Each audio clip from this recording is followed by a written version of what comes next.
আসসালামু আলাইকুম। নতুন একটা ভিডিওতে সকলকে আবারও শুভেচ্ছা জানাচ্ছি। আমি আব্দুল মজিদ রকি।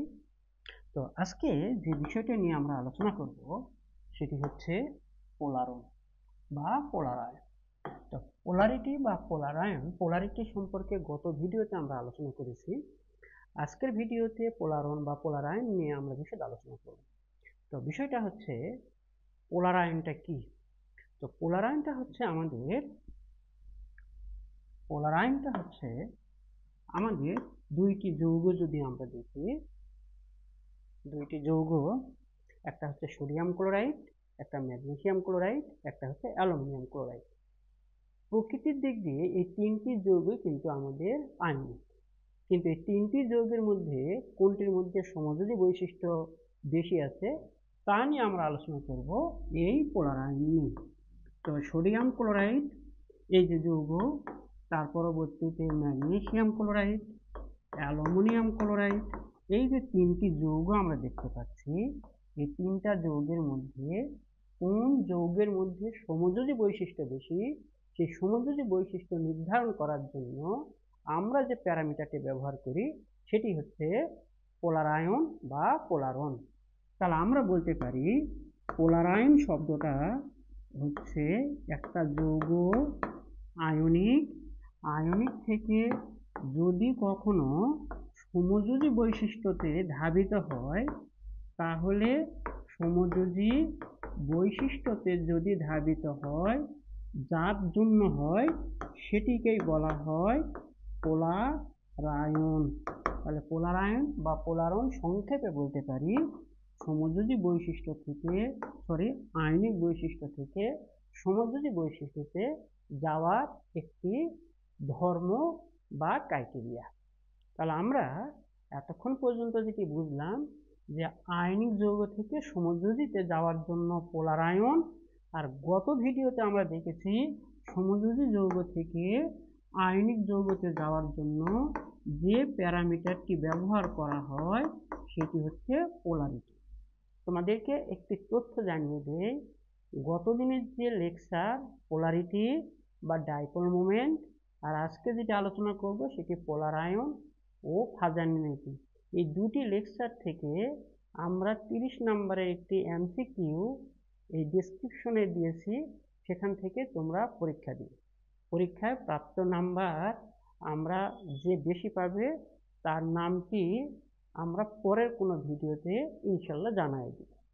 তাহলে পোলারন বা পোলারায়নটা কি, এটা যদি আমরা এক কথায় দেখতে চাই, কোনো ক্যাটায়ন কর্তৃক অ্যানায়নের ইলেকট্রন মেঘকে নিজের দিকে টানার ফলে অ্যানায়নের মেঘের যে বিকৃতি হয় তাকে পোলারন বা পোলারায়ন বলা হয়। তো থার্ড পার্সন সিঙ্গুলার নাম্বার সিনেমাতে মার্জুক হাসলের লেখায় একটা গান ছিল, যে গানটাতে কণ্ঠ দিয়েছিল আমাদের জনপ্রিয় দুইজন শিল্পী হাবিব এবং ন্যান্সি।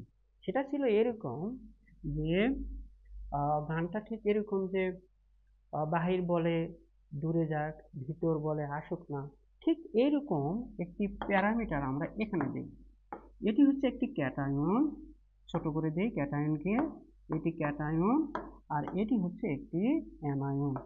তো এটি হচ্ছে আমাদের নিউক্লিয়াস, আর এখানে যেগুলো থাকে সেগুলো হচ্ছে ইলেকট্রন। এখন আমরা জানি যে এই যে পজিটিভ চার্জ, এই পজিটিভ চার্জকে বিকর্ষণ করে, ফলে এটা এদিক থেকে বেঁকে চলে যায়, আর এই যে আমাদের ইলেকট্রন আছে এই ইলেকট্রনগুলোকে এই নিউক্লিয়াস নিচের দিকে টানার ফলে এই যে আমাদের অ্যানায়নের ইলেকট্রনের মেঘের যে বিকৃতি ঘটলো, তাহলে আমরা বলতে পারি বিকৃতি যেটা ঘটেছে, এই বিকৃতিকে আমরা এখন আমাদের ভাষায় বলবো পোলারন। তাহলে যত বেশি পোলারায়ন ঘটবে তখন এই ইলেকট্রনগুলো একটা নির্দিষ্ট জায়গা থেকে ঠিক মাঝ বরাবর আসবে। আমরা গত দিনের ভিডিওতে বলেছিলাম ইলেকট্রনের অবস্থান, ইলেকট্রনের অবস্থান আর হচ্ছে ওই যৌগের প্রকৃতিটা কি হবে এটি আমরা ইজিলি দেখি।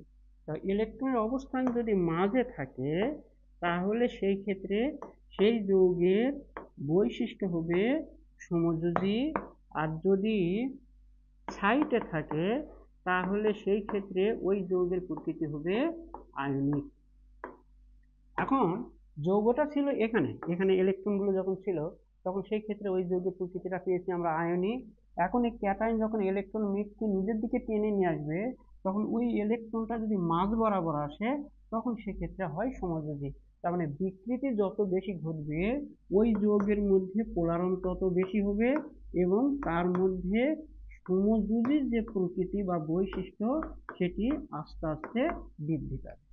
তাহলে আমরা বুঝতে পারলাম বিকৃতি যত ঘটবে পোলারন তত হবে, পোলারন যত বেশি হবে সমযোজী প্রকৃতি তত বেশি হবে, আর সমযোজী প্রকৃতি যদি বেশি হয় গলনাঙ্ক স্ফুটনাঙ্ক গুলো কিন্তু আমাদের আস্তে আস্তে কমতে থাকবে। তো আমরা আজকের ভিডিওতে একেবারে এ টু জেড ধরে ধরে করাবো তোমাদেরকে, যে 5টা নিয়ম আছে, 5টা নিয়ম ছাড়াও কিছু ব্যতিক্রম আছে যেগুলো এই ফাজানের নীতি দ্বারা ব্যাখ্যা করা সম্ভব নয়, সেগুলো ভিডিও শেষে আমরা জানাবো। একেবারে যদি আমরা লাস্টে গিয়ে যেটা জানাবো বিভিন্ন বোর্ডের প্রশ্ন অ্যানালাইসিস আমরা করব, ঠিক আছে? তাহলে তোমরা এখন খাতা কলম নিয়ে বসো, আর এখানে যতগুলো লিখবো সবগুলো তোমরা পয়েন্ট আউট করে আস্তে আস্তে খাতায় তুলবে। আজকের ভিডিও শেষে তোমরা বোর্ডে যতগুলো প্রশ্ন আসুক না কেন, তারপরে অ্যাডমিশন টেস্টে যত এমসিকিউ আসুক অথবা বোর্ড পোস্টে যত এমসিকিউ আসুক না কেন সবগুলো তোমরা পারবে ইনশাল্লাহ। ওকে? আর এছাড়া তো বললাম যে আজকের ভিডিও দেখার পরে ডেসক্রিপশনে আমরা অলরেডি 30টা প্রশ্ন কিন্তু এমসিকিউ আকারে দিয়েছি, আর এমসিকিউর ক্ষেত্রে 2টা শর্ত এখানে আমরা দিয়েছি।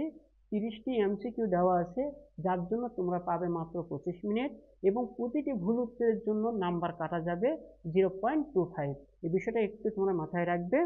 ওকে? তাহলে আমরা এখন যেটি, যদি কখনো কোনো যৌগে আমাদের পোলারনের পরিমাণটা বেশি হয়ে যায়, পোলারনের পরিমাণ যত বেশি হবে, পোলারন মানে হচ্ছে আমাদের বিকৃতি, বিকৃতি যত বেশি হবে সেক্ষেত্রে ওই যৌগগুলোর কি কি হবে, বিকৃতি যত বেশি তাহলে সেই ক্ষেত্রে গলনাঙ্ক স্ফুটনাঙ্কের মানটা কিন্তু আমাদের আস্তে আস্তে কমবে, দ্রাব্যতা কমে যাবে, তার পরবর্তীতে বিদ্যুৎ পরিবাহিতা কমে যাবে এবং সমযোজী ধর্ম আমাদের বৃদ্ধি পাবে। তাহলে আমরা বলতে পারি পোলারন যত বেশি সমযোজী ধর্ম তত বেশি, বিদ্যুৎ পরিবাহিতা তত কম, দ্রাব্যতা তত কম। আমরা জানি আয়নিক যৌগসমূহ কিন্তু পানিতে অধিক দ্রবণীয় হয়, সেক্ষেত্রে একটি সূত্র হচ্ছে লাইক ডিজলভ লাইক, সেই সূত্র কাজ করে এবং গলনাঙ্ক স্ফুটনাঙ্ক আস্তে আস্তে কমে যাবে, কারণ আমরা জানি সমযোজী যৌগের গলনাঙ্ক স্ফুটনাঙ্ক সাধারণত আয়নিক যৌগ অপেক্ষা কম। তাহলে ফাজানের নীতিটা কি? ফাজানের নীতি হচ্ছে পোলারন যেটি আমরা বলতেছি, এই পোলারনটি কোন কোন নিয়ামক দ্বারা আমাদের আমাদের চেঞ্জ হয়ে যায়, অর্থাৎ একটি আয়নিক যৌগে কোন কোন বৈশিষ্ট্য থাকলে ওই যৌগের পোলারনটা দেখা দিবে। এটার জন্য 1923 সালে বিখ্যাত বিজ্ঞানী ফাজান কিছু নিয়ম দিয়েছে, ওই নিয়মগুলিকে আমরা বলতেছি ফাজানের নীতি বা ফাজানের নিয়ম। আমি এখানে 2টা দিয়েছি, দেখো। প্রথম যেটি, সেটি হচ্ছে আয়নিক যৌগে ক্যাটায়ন দ্বারা অ্যানায়নের পোলারায়নের পরিমাণ কয়েকটি শর্ত দ্বারা নির্ধারিত হয়, এই সকল শর্ত সমূহকে ফাজানের নীতি বলা হয়। এটা একটা দিতে পারো, আরেকটা এখানে দিতে পারো তোমরা, দেখো সেখানে আমরা একেবারে বক্স আকারে দিয়েছি, আমি তোমাদেরকে আস্তে আস্তে বলি। দেখো, আয়নিক যৌগে ক্যাটায়ন কর্তৃক অ্যানায়নের পোলারিত হলে যৌগের নির্দিষ্ট জ্যামিতিক আকৃতির পরিবর্তন ঘটে এবং আয়নিক যৌগের স্থায়িত্ব বিনষ্ট হয়ে তার মধ্যে সমযোজী প্রকৃতি বৃদ্ধি পায়, এটাকে বলা হচ্ছে ফাজানের নীতি। তোমরা এটাও দিতে পারো, এটাও দিতে, যেটি তোমাদের ভালো লাগবে সেটি তোমরা লিখবে। তবে এখানে আজকের যতগুলো পড়াবো তার মধ্যে কয়ের প্রশ্ন কিন্তু মাত্র 3টা আছে। একটা পোলারায়ন কাকে বলা হয়, ফাজানের নীতিটি লেখো, আর একটা হচ্ছে আয়নিক বিভব।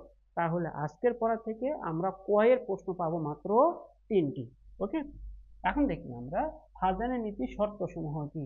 একটা হচ্ছে আকার, একটা হচ্ছে চার্জ, আর একটা হচ্ছে ইলেকট্রন বিন্যাস। আমি পরের স্লাইডে এগুলো একেবারে বিস্তারিত আলোচনা করব। এখন দেখি আমরা আকার কি।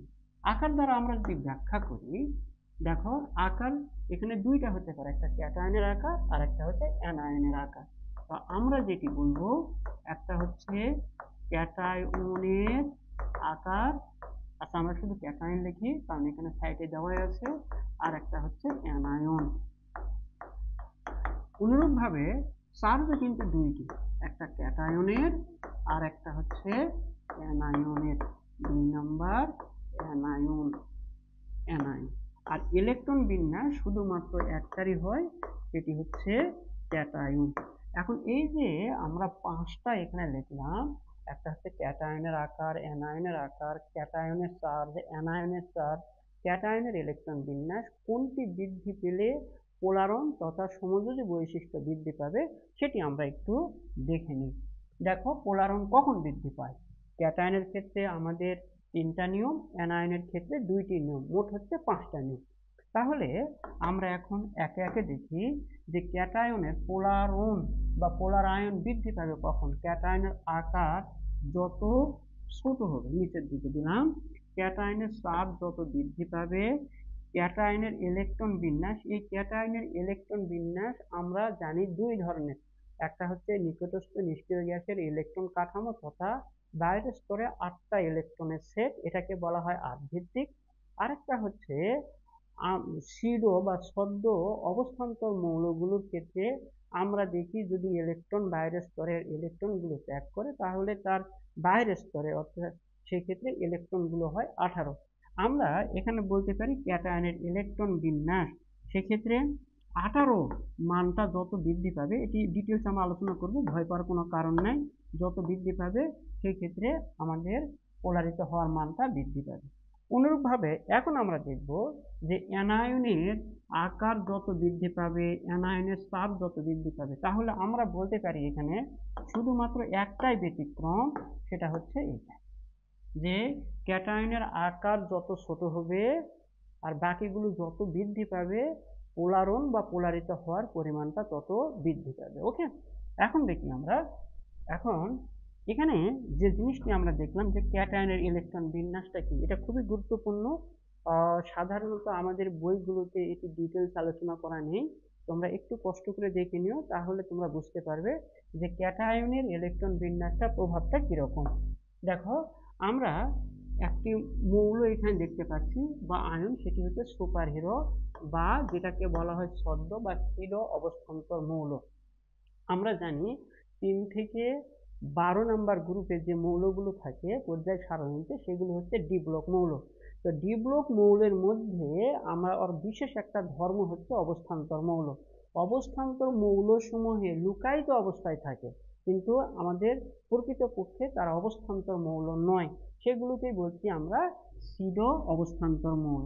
সেগুলো সাধারণত গ্রুপ 11 এবং 12তে থাকে। তো গ্রুপ 11তে যে মৌলগুলো আছে, সেই মৌল প্রথম যেটি, সেটি হচ্ছে আমাদের কপার 1। তার পরবর্তীতে কপার 1-এর পরে যেটি আসে সেটি হচ্ছে সিলভার 1। তার পরবর্তীতে আমাদের ওরাম 1।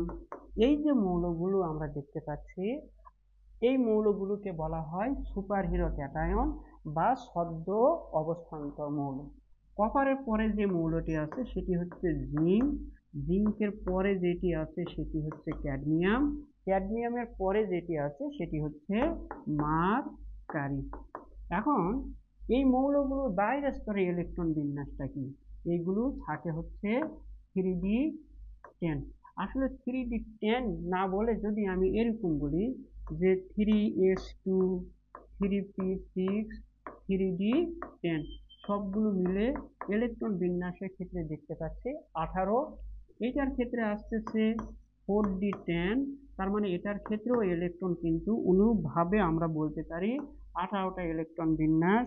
এইটার ক্ষেত্রে যেটি আসছে 5d10, এইটার ক্ষেত্রেও কিন্তু আমাদের 18টা ইলেকট্রন আসে। যদি এই 6টি ক্যাটায়ন যদি কখনো উপস্থিত থাকে, তাহলে সেই ক্ষেত্রে তাদের গলনাঙ্ক ও স্ফুটনাঙ্ক আমাদের হ্রাস পাবে তথা পোলারায়নের ধর্মটা এখানে বৃদ্ধি পাবে, সমযোজী ধর্মটি আমাদের বৃদ্ধি পাবে। এখন দেখি আমরা, এখানে 2টা চিত্র দেওয়া আছে, এটাকে আমরা সেলে দেখতে পাচ্ছি, আর এখানে আমরা দেখতে পাচ্ছি 4টি বা 5টি নিয়ে আছে। এখন যদিও এই জিনিসগুলো এভাবে বলা একেবারে অনুচিত, আল্লাহ পাক বিভিন্ন জনকে বিভিন্নভাবে তৈরি করেছেন, এটা হচ্ছে একটা ভারসাম্যের জন্য। ঠিক আছে, তো আমরা জাস্ট উদাহরণের জন্য বলতেছি, এটি যদি কেউ মনে কষ্ট পাও তাহলে সেক্ষেত্রে বিষয়টাকে একটু ক্ষমা সুন্দর দৃষ্টিতে দেখো, জাস্ট বোঝানোর জন্য এই বিষয়টা আমরা আলোচনা করতেছি। এখন দেখো, সেলগুলোকে আমরা আমাদের শর্তের জন্য বলতে পারি ক্যাটায়ন, আর যে মেয়েগুলো আছে এই মেয়েগুলোকে আমরা বলতেছি অ্যানায়ন।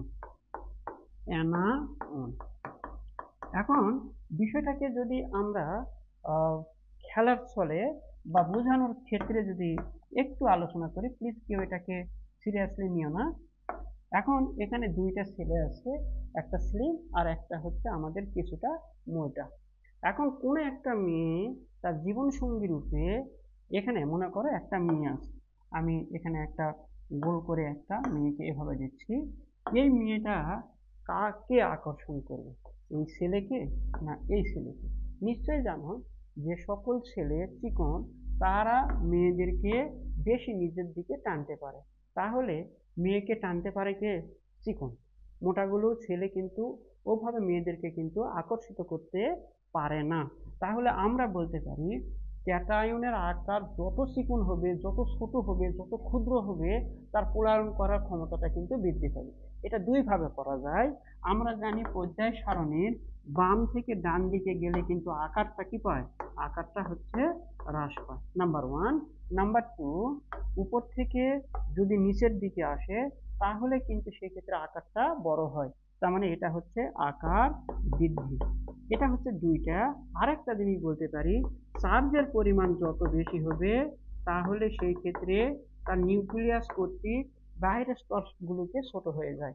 তাহলে আমরা বলতে পারি ক্যাটায়ন যত ছোট হবে, ক্যাটায়ন দুইভাবে আমাদের বলতে পারি, এক বাম থেকে ডান দিকে গেলে আকার ছোট হয় এবং নিচ থেকে উপরের দিকে গেলে কিন্তু আকারগুলো ছোট হয়ে যায়।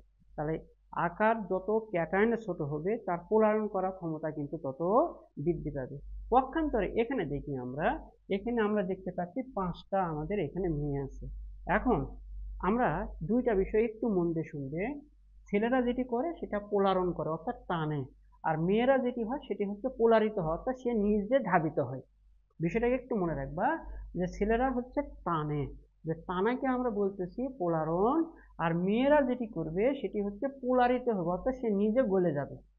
এখন এদের মধ্যে যে পাঁচটা মেয়ে আছে এই পাঁচটা মেয়ের মধ্যে এই যে স্লিম মেয়েটি, এই মেয়েটি কিন্তু ছেলেদের দিকে গলে যাবে না, কারণ সে তো বিভিন্নভাবে নিজেকে অনেক উচ্চতায় নিয়ে রাখে, অর্থাৎ সে মনে করে যে আমার জন্য তো অনেকগুলো ছেলে থাকবে, অর্থাৎ সে কিন্তু অনেকটাই ভাবে থাকে, অর্থাৎ সে সহজে কিন্তু পোলারিত হয় না। এদের মধ্যে ডবল এক্স এল যে মেয়েটি আছে এই মেয়েটি কিন্তু আমাদের ছেলেদের দিকে নিজের থেকে কিন্তু কি হয়ে যাবে? পোলারিত হয়ে যাবে। তার মানে মেয়েরা যত বড় হবে তার পোলারিত হওয়ার পরিমাণটা কিন্তু বৃদ্ধি পায়। এখন কথা হচ্ছে যে এই বিষয়টাকে আমরা ঠিক এইভাবে বলতে পারি, উপর থেকে নিচের দিকে যদি অ্যানায়ন গুলো আসে তাহলে স্তরের সংখ্যা বৃদ্ধি পায়, স্তরের সংখ্যা যদি বৃদ্ধি পায় তাহলে সেই ক্ষেত্রে তার আকারটা বড় হয়ে যাবে। আর একটা জিনিস আমরা বলতে পারি, তাহলে উপর থেকে নিচের দিকে আসলে আকারটা আমাদের বৃদ্ধি পায়। আর যদি চার্জের পরিমাণ হয়, দুইটা জিনিস, এক, ক্যাটায়ন চার্জের পরিমাণ যত বেশি হবে তার আকারটা আস্তে আস্তে ছোট হবে, আর অ্যানায়নের ক্ষেত্রে চার্জের পরিমাণ যত বেশি হবে তার আকারটা তত বেশি বড় হবে। আর আমরা জানলাম মেয়েরা যত বেশি বড় এবং মোটা হবে তারা ছেলেদের দিকে নিজেই ধাবিত হবে, আর ছেলেরা যত চিকন হবে তাদের টানার পরিমাণটা তত বৃদ্ধি পাবে। তাহলে সেই ক্ষেত্রে আমরা যদি চার্জের কথা বলি, ধরো আমরা এখানে বলতে পারি ফ্লোরাইড 1, অক্সাইড 2, নাইট্রাইট 3। তাহলে এই যে নাইট্রোজেনের চার্জের পরিমাণ 3, তাহলে ইলেকট্রনগুলো পরস্পরকে বিকর্ষণ করার জন্য আকারটা বড় হয়ে যায়। আমরা ঠিক শেষে গিয়ে দেখব যে আমরা যে তথ্যটা এখানে দিলাম এটা বাস্তব ক্ষেত্রে কোনো কোনো ক্ষেত্রে কাজ করে না। আই রিপিট, এইভাবে বলাটা সরি, যদি কেউ মনে কষ্ট পাও তাহলে ক্ষমা সৌন্দর্যের দৃষ্টি দেখতে দিবে, জাস্ট বোঝানোর জন্য এটি নিয়েছি। I am extremely sorry. Okay, এখন আমরা একে একে পাঁচটা নিয়ম তোমাদেরকে দেখাবো মানগুলো সহ। ওকে, তাহলে আমরা শুরু করি। আরেকটা বিষয় তোমাদেরকে বলি, এরপরে যে ভিডিওটি তোমরা চাইবে সেটি কমেন্ট বক্সে তোমরা জানিয়ে দিবে তাহলে সেই ক্ষেত্রে আমি ভিডিও করতে আরও বেশি অনুপ্রাণিত হব। তোমরা ভিডিও দেখার পরে যদি ভালো লাগে তাহলে কমেন্ট সেকশনে একটু জানিয়ে দিবে যে ভিডিওগুলো কেমন লাগতেছে, বন্ধুদের মাঝে একটু জানিয়ে দিও। তাহলে আমার ভিডিওগুলো যত বেশি প্রসারিত হবে তত বেশি আমি নিজেকে সামনের দিকে এগিয়ে নিয়ে যেতে পারবো। ওকে, তাহলে ক্যাটায়নের আকার নাম্বার 1 আমরা কিছুক্ষণ আগেই বললাম যে ক্যাটায়নের আকার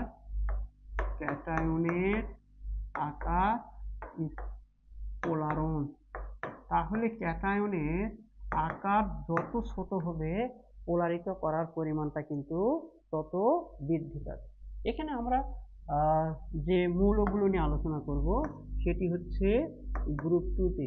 গ্রুপ 2-তে যে মৌলগুলো আমরা পাই সেটি হচ্ছে beryllium chloride, magnesium chloride, calcium chloride, বিশ্বাসঘাতক মির্জাপুর কৈল, সার,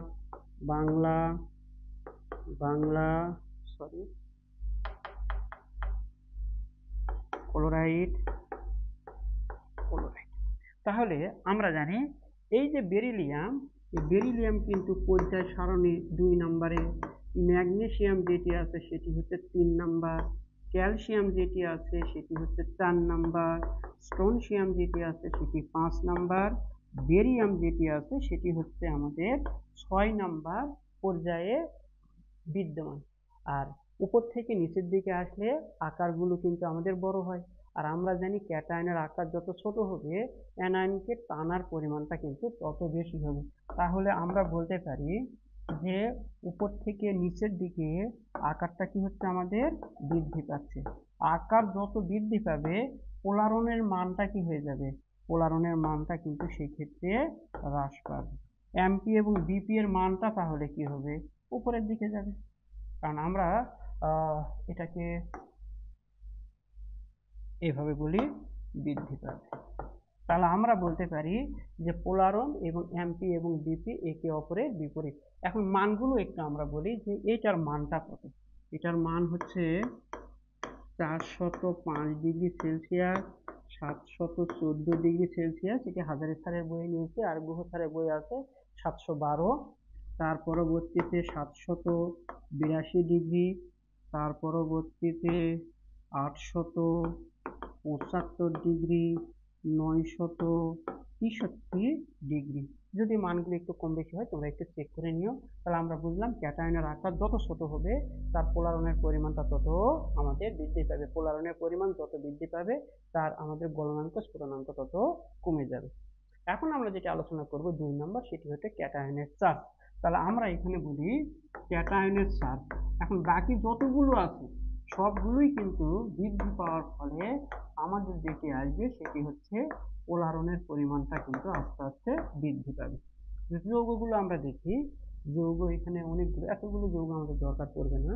আমরা আলোচনা করব sodium chloride, magnesium chloride, aluminium chloride, এখানে সিলিকন টেট্রাক্লোরাইড। ক্যাটায়নের চার্জ কত, এখানে সোডিয়ামের চার্জ হচ্ছে +1, ম্যাগনেসিয়ামের চার্জ হচ্ছে +2, অ্যালুমিনিয়ামের চার্জ হচ্ছে +3, সিলিকনের ক্ষেত্রে +4। তাহলে আমরা জানি চার্জ যত বেশি হবে, চার্জকে যদি আমরা হাতের সঙ্গে তুলনা করি, কোনো একটা জায়গাতে মনে করো যে তুলা আছে বস্তাতে, আমি যদি টান দিই, টান দেওয়া মানে কি তুলা যেটি ইলেকট্রন মেঘকে আমরা যেটি বলি, সেই ইলেকট্রনকে আমরা মেঘ আকারে তুলনা করি। তো মেঘ তো আমরা ওভাবে স্পর্শ করতে পারি না, তুলাকে যদি আমরা স্পর্শ করে টেনে নিয়ে আসি তাহলে সেটা কিন্তু বিকৃতি হবে। আমি 1 হাত ধরে টানতেছি বিকৃতি কম হবে, 2 হাত ধরে টানতেছি বিকৃতি আরো বেশি হবে, 3 হাত ধরে টানতেছি আরো বিকৃতি হবে, 4 নাম্বার দিয়ে আরো 4 হাত দিয়ে ধরতে আরো বেশি বিকৃতি হবে। যত বেশি বিকৃতি ঘটবে তার মধ্যে পোলারনটা তত বেশি হবে এবং সমযোজী বৈশিষ্ট্য তত বেশি হবে। গলনাঙ্ক স্ফুটনাঙ্কের মানটা কিন্তু আস্তে আস্তে কমে যাবে। তাহলে উপর থেকে নিচের দিকে আমাদের বৃদ্ধি আমরা বলতে পারি। ওকে, তাহলে পোলারন যত বেশি হবে সেক্ষেত্রে আমাদের গলনাঙ্ক এবং স্ফুটনাঙ্কের মানগুলো কি হয়ে যাবে, তাহলে গলনাঙ্ক এবং স্ফুটনাঙ্কের মানগুলো আমরা যদি বলি যে উপর থেকে নিচের দিকে, তাহলে আমাদের কি হয়ে যাবে, হ্রাস পাবে। ওকে, এটি হচ্ছে হ্রাস পাবে। এখন মানগুলো যদি আমরা মুখস্থ বলি, এটার মান হচ্ছে 801 degree Celsius, magnesium 714 degree Celsius, 190 degree Celsius, আর এটি হচ্ছে আমাদের তরল। একটা বিষয় তোমাদেরকে আরেকটু জানাই যে এই মানটা হাজারি স্যারের থেকে নিয়েছি, গুহ স্যারের 575 দেওয়া আছে, কোনটা সঠিক একটু তোমরা গুগল করে দেখে নিও। ওকে, নেক্সট 3 নাম্বার ক্যাটায়নের ইলেকট্রন বিন্যাস, খুব বেশি ইম্পর্টেন্ট। ক্যাটায়নের ইলেকট্রন বিন্যাসটা আমরা আগেই বলেছি, যেখানে দুটি যৌগ নিই, একটা হচ্ছে সোডিয়াম ক্লোরাইড আর একটা হচ্ছে কিউপ্রাস ক্লোরাইড বা কপার 1 ক্লোরাইড। এখানে ক্যাটায়নের ইলেকট্রন বিন্যাস, এখানে ক্যাটায়ন আছে সোডিয়াম 11 যদি বলি, তাহলে এখানে আমি দিলাম নিয়ন। নিয়ন নিয়ন যদি দিই, আচ্ছা নিয়ন না দিয়ে আমরা পুরাটাই লিখি। ওকে, 1s2 2s2 2p6 এর এটি হচ্ছে বাইরের স্তর। এই বাইরের স্তরে কয়টা ইলেকট্রন আছে? 8টা, তার মানে এর ভিত্তি হচ্ছে 8। এরপরে যেটি আছে সেটি হচ্ছে কপার 1। কপারের পারমাণবিক সংখ্যা আমরা জানি 29। 29 থেকে একটা ইলেকট্রন দিলে হয় 28, তাহলে 1s2 2s2 2p6 3s2 3p6 3d10। তাহলে আমরা বলতে পারি এর বাইরের স্তরে কয়টা ইলেকট্রন আছে? 2 8 6 8, 8 আর 10 18। এখানে শব্দটা একটু উল্লেখ করে দেই, পোলারন এর পরিমাণ, পোলার আয়নের পরিমাণ যেটি, সেটি হচ্ছে NH2 NP6 ND10। এইটার যে পোলারায়ন করার ক্ষমতাটা সেটি হচ্ছে NH2 NP6 অপেক্ষা বেশি। এটি হচ্ছে 18 ভিত্তিক, এটি হচ্ছে আমাদের 8 ভিত্তিক। তো 18 ভিত্তিকের এর কারণটা হচ্ছে এস এবং পি যে অরবিটাল গুলো আছে, এগুলো ইলেকট্রনকে অধিক শক্তির বলে কিন্তু নিজের দিকে আবদ্ধ করে রাখে। যেখানে ইলেকট্রন গুলোকে অধিক শক্তির বলে আবদ্ধ করে, সেখানে ক্যাটায়ন কিন্তু তাদেরকে বেশি বিকৃত করতে পারে না। আর অপরপক্ষে ডি অরবিটাল এবং এফ অরবিটাল এর ক্ষেত্রে আমরা জানি যে ইলেকট্রন গুলোকে তারা সাধারণত কম শক্তির বলে আবদ্ধ করে রাখে। তো যেখানে শক্তি কম, সেখানে কিন্তু অপর ক্যাটায়ন দ্বারা তাদের বিকৃতিটা বেশি হয়ে যায়। তাহলে সেক্ষেত্রে এমপি উপর থেকে নিচের দিকে কমে যায়। এটার মান হচ্ছে 801 ডিগ্রি সেলসিয়াস, এটি হচ্ছে 422 ডিগ্রি সেলসিয়াস। ক্যাটায়নের যে 3টি নিয়ম ছিল, আকার, চার্জ এবং ইলেকট্রন বিন্যাস, 3টাই আমরা শেষ করেছি। এখন আমরা দেখব হচ্ছে পরেরটা, আমরা একটু দেখে নিই। ওকে, পরেরটা আমরা দেখে নিই অ্যানায়নের আকার। তো অ্যানায়নের আকারের ক্ষেত্রে এইটা প্রপোর্শনাল টু পোলারন। এটি যত বেশি হবে তার পোলারনের পরিমাণটা তত বেশি হবে। যৌগগুলো দিয়ে এখানে দিচ্ছি calcium chloride, calcium chloride, calcium bromide, calcium iodide. এই যে অ্যানায়ন যেগুলো আছে, এখানে অ্যানায়ন, এখানে আমাদের সাধারণ মৌলটা কি? সাধারণ মৌলটা হচ্ছে ক্যালসিয়াম।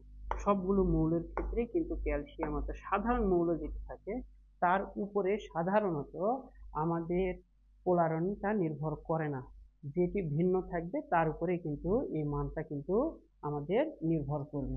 তাহলে এখানে যে অ্যানায়নটা আছে, সেই অ্যানায়নটা কি ফ্লোরিন। ফ্লোরিন হচ্ছে দ্বিতীয় পর্যায়ের মৌল, ক্লোরিন হচ্ছে আমাদের তৃতীয় পর্যায়, তার পরবর্তীতে ব্রোমিন হচ্ছে চতুর্থ পর্যায় এবং আয়োডিন হচ্ছে আমাদের পঞ্চম পর্যায়। তো উপর থেকে নিচের দিকে আসলে আমাদের আকারগুলো কি হয়ে যাচ্ছে? আকারগুলো বৃদ্ধি পাচ্ছে। আকার যত বৃদ্ধি পাবে পোলারনের পরিমাণটাও তত বৃদ্ধি পাবে। পোলারনের পরিমাণটা যত বৃদ্ধি পাবে এমপি এবং ভিপি এর মানটা তত বেশি হ্রাস পাবে। আশা করি তোমরা কিন্তু এই জিনিসটি বুঝতে পেরেছো। এখন যদি এই মানগুলো আমরা একটু দেখি, তাহলে সেক্ষেত্রে আমাদের মানগুলো কত আসে। এইটার মান যেটা, সেটি হচ্ছে 1392, 782 degree Celsius, 730, 575 degree Celsius. Already আমরা 4টা নিয়ম শিখেছি, আর একটা নিয়ম আছে, সেই নিয়মটি কিন্তু আমরা এখন দেখব, সেটি হচ্ছে অ্যানায়নের চার্জ। এই অ্যানায়নের চার্জের পরিমাণটা যত বেশি হবে তার পোলারনের পরিমাণটা কিন্তু বেশি হবে, আর পোলারনের পরিমাণটা যত বেশি হবে তার মধ্যে সমযোজী বৈশিষ্ট্যও কিন্তু বেশি হবে। এটার ক্ষেত্রে একটি গ্যাঞ্জাম আছে, আমরা ছোট একটি বিষয়টা নিয়ে আলোচনা করতে একটু পরে। এখন তিনটা যৌগ লিখছি, দেখো সোডিয়াম ক্লোরাইড, সোডিয়াম অক্সাইড এবং সোডিয়াম নাইট্রাইট। এখানে অ্যানায়ন যেটি আছে সেটি হচ্ছে, এর অ্যানায়নের চার্জটা হচ্ছে -1, অক্সিজেনের ক্ষেত্রে -2, নাইট্রোজেনের ক্ষেত্রে 3। তো আমরা কিছুক্ষণ আগেই বললাম যে অ্যানায়নের চার্জ যত বেশি হবে তার পোলারনের মানটা তত বৃদ্ধি পাবে, সমযোজী ধর্মটাও কিন্তু তত বৃদ্ধি পাবে। তাহলে আমরা বলতে পারি সমযোজী যে বৈশিষ্ট্য বা ধর্ম এটার মধ্যে সবচেয়ে বেশি, তার মানে আমরা sodium nitrite greater than sodium oxide এবং সোডিয়াম ক্লোরাইড। এখন এই জায়গাতে তোমাদের ইন্টারমিডিয়েটে যতগুলো তথ্য দেওয়া আছে সবগুলো তথ্য আমরা এখানে বুঝতে পারলাম, বাট এখানে একটা ঝামেলা আছে। এমপি যদি বলি, এমপির ক্ষেত্রে এটার মান হচ্ছে 87 ডিগ্রি, এটি মোটামুটি 1200 ডিগ্রি সেলসিয়াস, আর এটি হচ্ছে 993 ডিগ্রি সেলসিয়াস। তাহলে মানটা এইটার বেশি হওয়ার মূল কারণটা কি? এই যে মানগুলো হাজারি স্যার বা গুহ স্যারের বইয়ে কিন্তু দেওয়া নাই, শুধুমাত্র ব্যাখ্যা করা আছে। ওকে, তাহলে এই ক্ষেত্রে কিন্তু আমরা একটা ব্যতিক্রম পাই না। আচ্ছা, তিনটা জিনিস নিয়ে আলোচনা করি এখানে। ল্যাটিস শক্তি যার বেশি হবে তার গলনাঙ্ক স্ফুটনাঙ্ক তত বেশি হবে। রিপিট, ল্যাটিস শক্তির মান যত বেশি হবে তার গলনাঙ্ক স্ফুটনাঙ্ক তত বেশি হবে। তো চার্জের পরিমাণ যত বেশি হয় ল্যাটিস শক্তির মান তত বেশি হয়, সেই অনুযায়ী এটার মানটা বেশি হওয়ার কথা ছিল। কিন্তু এই সোডিয়াম নাইট্রাইটের ক্ষেত্রে ব্যাখ্যাটা হচ্ছে ঠিক এরকম যে সোডিয়াম নাইট্রাইট এটাকে যখন আমরা তাপ দিই এটা কিন্তু গলে যায় না, না গলে গিয়ে এটা ডিসোসিয়েট হয়ে যায়, অর্থাৎ এটা ডিকম্পোজ হয়ে গিয়ে সোডিয়াম এবং নাইট্রোজেনে পরিণত হয়। তার মানে এটার ক্ষেত্রে কিন্তু আমরা এর গলনাঙ্কটা কিন্তু আমরা পাই না, অর্থাৎ এটা গলে যায় না, এটা ডিসোসিয়েট হয়ে যায়, ডিকম্পোজ হয়ে যায়। কিন্তু সোডিয়াম অক্সাইডের ক্ষেত্রে এর ল্যাটিস শক্তির মানটা বেশি হওয়ার জন্য এর গলনাঙ্ক স্ফুটনাঙ্কের মানটা বেশি, আর এটার ক্ষেত্রে ল্যাটিস শক্তির মানটা কম, এই জন্য গলনাঙ্ক স্ফুটনাঙ্কটা কম। তো তোমাদের পরীক্ষায় যদি আসে যে গলনাঙ্ক, তাহলে এই ক্রমটা দিয়ে দিবে। আর যদি সমযোজী বৈশিষ্ট্য চাই, যেহেতু এটা একেবারে গুহ স্যারের বইয়ে সরাসরি এই মানটা দেওয়া আছে, তোমরা সেই ক্ষেত্রে ব্যবহার করতে পারবে। হাজারি স্যারের বই এটা দেয়নি, সেক্ষেত্রে অন্য একটি ব্যবহার করেছে, অর্থাৎ ক্যালসিয়াম অক্সাইড এবং ক্যালসিয়াম ফ্লোরাইড যে আলোচনা করেছে সেখানে সমযোজী বৈশিষ্ট্য কিন্তু ক্যালসিয়াম অক্সাইডেরই বেশি দেখানো হয়েছে। তো এতক্ষণ পর্যন্ত 5টা নিয়ম যে কয়টা ছিল সেই কয়টা কিন্তু আমরা আলোচনা করে ফেলেছি। ওকে, আশা করি কারো কোনো প্রবলেম নাই। এই ধরনের সুন্দর সুন্দর ভিডিও দেখার জন্য তোমরা অবশ্যই চ্যানেলটাকে পারলে সাবস্ক্রাইব করো, বন্ধুদের মধ্যে একটু জানিয়ে দিও। ওকে, এখন দেখো আমরা এখানে নতুন আরেকটা টার্ম দেখবো, সেটি হচ্ছে আয়নিক বিভব। প্রশ্ন হচ্ছে আয়নিক বিভব। এরকম আয়নীকরণ বিভব কিন্তু একটা আছে, সেটি হচ্ছে পর্যায়বৃত্ত ধর্ম। তো পর্যায়বৃত্ত ধর্ম ওই জিনিসটা কিন্তু হচ্ছে আয়নীকরণ বিভব, এটি হচ্ছে আয়নিক বিভব। এখন আয়নিক বিভব এইটা কি আসলে? আয়নিক বিভব হচ্ছে আমরা সাই দ্বারা প্রকাশ করি, এটিকে বলি আমরা ক্যাটায়নের যে চার্জ থাকে সেই চার্জ ও ক্যাটায়নের ক্যাটায়নের ব্যাসার্ধ ব্যাসার্ধ বা আকারের যে অনুপাত, এই মানটাকে বলা হয় আয়নিক বিভব। এখন এটাকে আমরা প্রকাশ করি সাই। সাইয়ের মান যত বেশি হবে বিকৃতি তত বেশি হবে, বিকৃতি যত বেশি হবে তার পোলার ওন বা পোলার আয়নের পরিমাণটা তত বেশি হবে এবং সমযোজী বৈশিষ্ট্য তত বেশি হবে।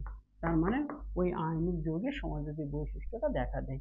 তাহলে আয়নিক বিভব হচ্ছে ক্যাটায়নের চার্জ ও অ্যানায়নের ব্যাসার্ধের যে অনুপাত, এই অনুপাতকে বলা হয় আয়নিক বিভব। আয়নিক বিভবের মানটা যত বেশি হবে সেই ক্ষেত্রে তার বিকৃতি বেশি হবে, তথা পোলারাইন বেশি হবে, সমযোজী বৈশিষ্ট্য বেশি হবে, গলনাঙ্ক স্ফুটনাঙ্ক সেক্ষেত্রে কমে যাবে, দ্রাব্যতা কিন্তু কমে যায়। এখন আয়নিক বিভবের মানটা যত বেশি হবে সেই ক্ষেত্রে কি কি হবে? বয়লিং পয়েন্ট এবং আমাদের মেল্টিং পয়েন্টের মানটা কমে যাবে, পানিতে দ্রাব্যতাটা হ্রাস পাবে, বর্ণযুক্ততা বেশি হবে এবং ধাতব এটি সহজে ঘটবে, অর্থাৎ এটা দ্রুত ঘটবে। এখানে একটা জিনিস তোমাদেরকে জানাই দিই, যে যৌগের মধ্যে সমযোজী বৈশিষ্ট্য যত বেশি আসবে, তার মানে পোলারন যত বেশি আসবে, পোলারন বা পোলারাইন যত বেশি হবে ওই যৌগটা কিন্তু তত বর্ণযুক্ত হবে। ছোট্ট একটা জিনিস দেখো, তাহলে এই জিনিসটিকে আমরা একটু তোমাদেরকে দেখাই দিই যে silver chloride, silver bromide, silver iodide. এটা যেহেতু অ্যানায়নের আকারটা বড়, তার মধ্যে এর মধ্যে পোলারনটা বেশি, পোলারন যদি বেশি হয় তাহলে সেটা বর্ণযুক্ত হবে। তাহলে এটি হচ্ছে সাদা, এটি সাদা। তাহলে এটা যদি সাদা হয় এটা হালকা রঙিন হবে। হ্যাঁ, এটি হচ্ছে, সেই ক্ষেত্রে আমরা বলতে পারি এটি হচ্ছে হালকা হলুদ আর এটি হচ্ছে আমাদের হলুদ। ওকে, তাহলে যার মধ্যে সমযোজী বৈশিষ্ট্য বেশি আসবে তথা পোলারন বেশি আসবে ওই যৌগগুলো কিন্তু রঙিন আয়ন গঠন করে।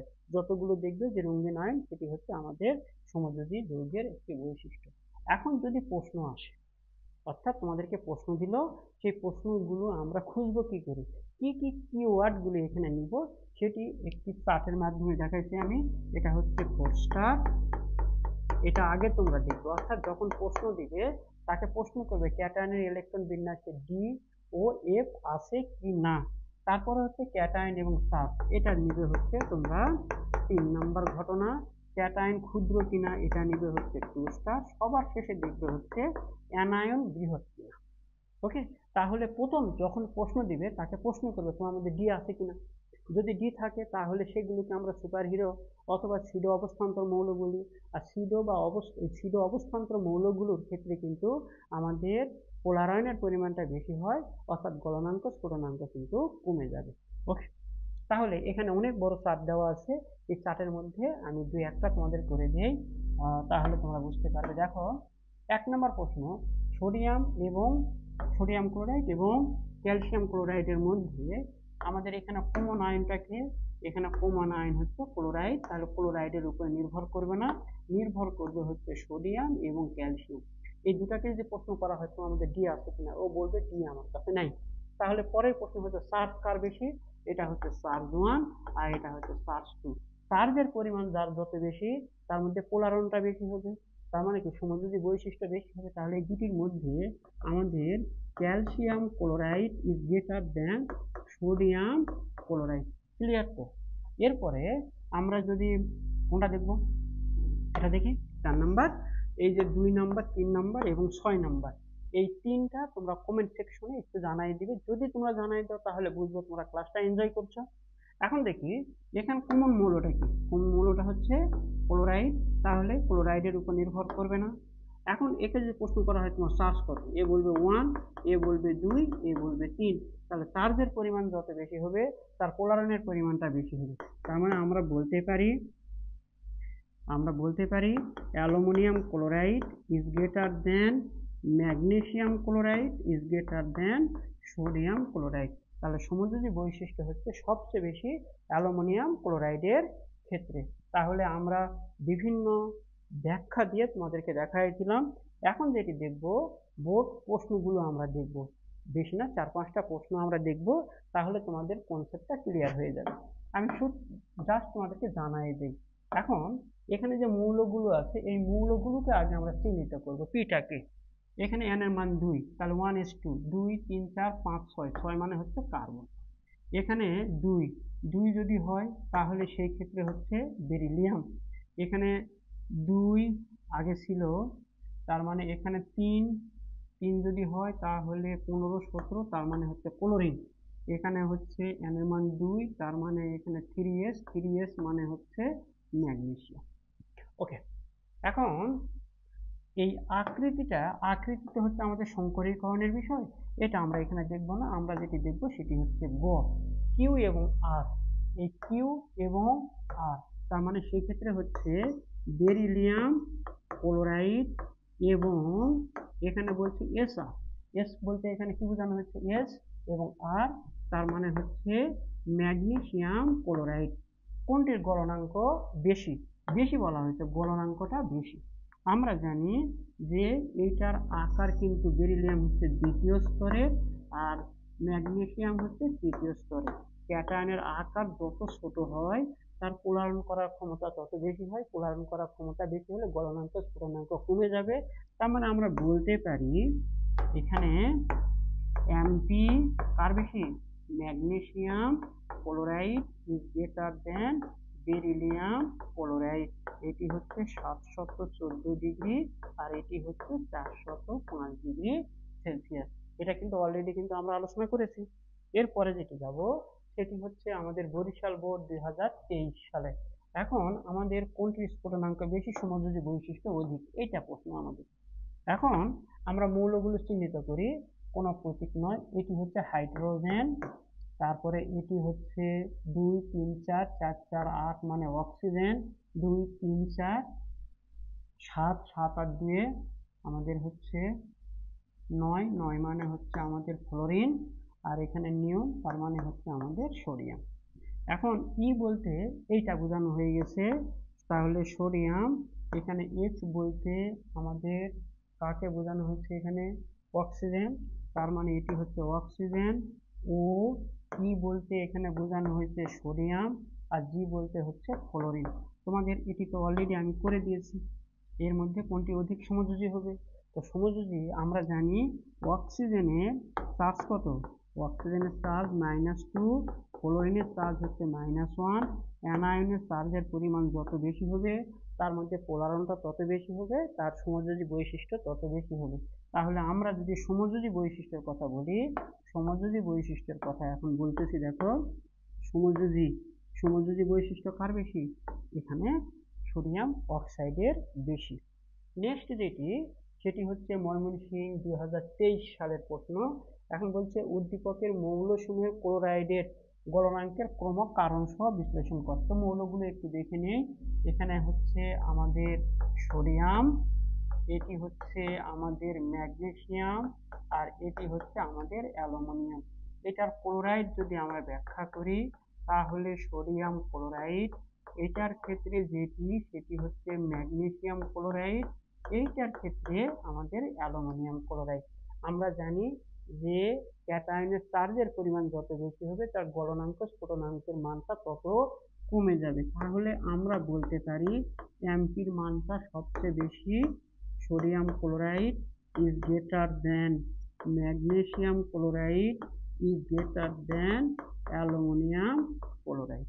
ওকে, আশা করি বুঝতে পেরেছো। এরপরে কুমিল্লা বোর্ড 2017 সালে যে প্রশ্নটি এসেছে সেই প্রশ্নটা এ দিচ্ছে কোনটি, এইটা যেটা তাহলে 18 19 20 21 22 26 26 মানে আয়রন, এখানে যেটি আসতেছে সেটি হলো জিঙ্ক, আর এখানে যেটি সেটি হচ্ছে ক্লোরিন। এখন A F E C chloride, ও এখানে এ বলতে ফেরিক, আর প্রশ্ন হচ্ছে ক্লোরাইড। এখানে আয়রনের চার্জ কত, আয়রনের চার্জ 2, আর আরেকটা যৌগে আয়রনের চার্জ হচ্ছে 3। তো চার্জের পরিমাণ যত বেশি হবে তার সমযোজী ধর্ম তত বেশি হবে।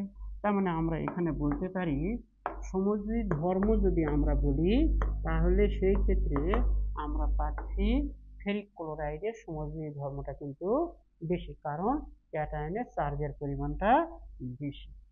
এখানে দেখো চট্টগ্রাম বোর্ড 2019 সেই ক্ষেত্রে গলনাঙ্কের ক্রম ব্যাখ্যা করতে বলছে। তো এই জায়গাতে এটা কি, এটা হচ্ছে আমাদের 2 নম্বর পর্যায়ে 1 নম্বরে যেটি আছে সেটি হচ্ছে লিথিয়াম, আর জেড হচ্ছে 3 নম্বর পর্যায়ে 17 নম্বরের যে মৌল সেটি হচ্ছে ক্লোরিন, আর জেড জেড জেড জেড হচ্ছে আমাদের এক্স, এক্সটাকে এক্স হচ্ছে আমাদের 2 নম্বর পর্যায়ে 2 নম্বরে যেটি আছে সেটি বেরিলিয়াম ক্লোরাইড। এখন তোমরা তো নিশ্চিত বলতে পারবে যে লিথিয়ামের চার্জ কত 1 আর বেরিলিয়ামের চার্জ কত 2। চার্জের পরিমাণ যত বেশি হয় তার পোলারনের পরিমাণ তত বেশি হবে, আর পোলারনের পরিমাণ যত বেশি হবে তার মধ্যে কিন্তু আমাদের গলনাঙ্ক স্ফুটনাঙ্কটা কিন্তু কমে যাবে। তার মানে আমরা এখানে বলতে পারি লিথিয়াম ক্লোরাইডের মধ্যে আমাদের বিকৃতি কম হয়, তার মানে এর মধ্যে পোলারায়নও কম হয়, গলনাঙ্ক স্ফুটনাঙ্কটা আমাদের কিন্তু বেশি হবে। ওকে, এরপরে যেটি সেটা একটু বিতর্কিত প্রশ্ন আমাদের, সেটি হচ্ছে এখানে 4 নম্বর পর্যায়ে এসে যেটি দেওয়া আছে তার মানে তার ইলেকট্রন বিন্যাস হচ্ছে 4s1, 3 নম্বরে 3, আর এসে দেওয়া আছে একটা ইলেকট্রন। এই মৌলটার ক্ষেত্রে 4s এর ক্ষেত্রে প্রশ্নটা একটু বিতর্কিত। যদি একটা শর্ত আরেকটা উল্লেখ করে দিত তাহলে আমাদের সুবিধা হতো। 4s এর ইলেকট্রন বিন্যাস আমরা পাই পটাশিয়াম, তার পরবর্তীতে ক্রোমিয়াম এবং কপারের ক্ষেত্রে আমরা পাই। আর 3s এর ক্ষেত্রে একটা মৌলর ক্ষেত্রে আমরা পাই, সেটি হচ্ছে সোডিয়াম। এখন তোমরা ইচ্ছা করলে 3টা দিয়ে করতে পারো, অথবা আমাদের বইয়ে যেটি দেওয়া আছে সেটি দিয়েও তোমরা করতে পারো। অর্থাৎ সেক্ষেত্রে ক্লোরাইডের কথা বলছে, হ্যাঁ, কপার ক্লোরাইড দিয়ে করতে পারো, আর একটা করতে পারো সোডিয়াম ক্লোরাইড। যেহেতু এটার মধ্যে কি আছে, সিডো অবস্থান্তর মৌল আছে, তার মানে পোলার আয়নটার পরিমাণটা বেশি হবে, গলনাঙ্ক স্ফুটনাঙ্কের মানটা কমে যাবে। তাহলে সমযোজী বৈশিষ্ট্য যদি আমরা বলি, সমযোজী বৈশিষ্ট্য যদি বলি, তাহলে copper chloride is greater than sodium chloride. Okay, অথবা তোমরা অন্যগুলো দিয়ে নিজের মতন ব্যাখ্যা করে নিতে পারো। তো এতক্ষণ পর্যন্ত আমরা ফাজানি নীতি, পোলার আয়নের যত খুঁটিনাটি বিষয়গুলো ছিল সবগুলোই আমরা একে একে আলোচনা করেছি। তবে ফাজানি নীতির একটি সীমাবদ্ধতা আছে। সেই সীমাবদ্ধতা হলো এরকম যে ফাজানি নীতি দ্বারা আয়নিক যৌগের সমযোজী বৈশিষ্ট্য নির্ধারণ করা যায়, কিন্তু কত পার্সেন্ট করা যায় সেই পার্সেন্টটা কিন্তু আমরা করতে পারি না। তো প্রতিটি জিনিসেরই সীমাবদ্ধতা থাকে, আমাদেরও সীমাবদ্ধতা আছে। তবে তোমাদের জন্য একটি সুখবর যে আগের ক্লাস অর্থাৎ পোলারিটি এবং পোলার আয়ন এই দুইটি মিলিয়ে 30 নম্বরের যে এমসিকিউ পরীক্ষা দেওয়া আছে সেটা ডিসক্রিপশনে আমরা দিয়ে দিব, তোমরা দেখে নিও। তোমাদের সকলের শুভকামনা জানিয়ে আজকে এই পর্যন্ত শেষ করতেছি। আসসালামু আলাইকুম।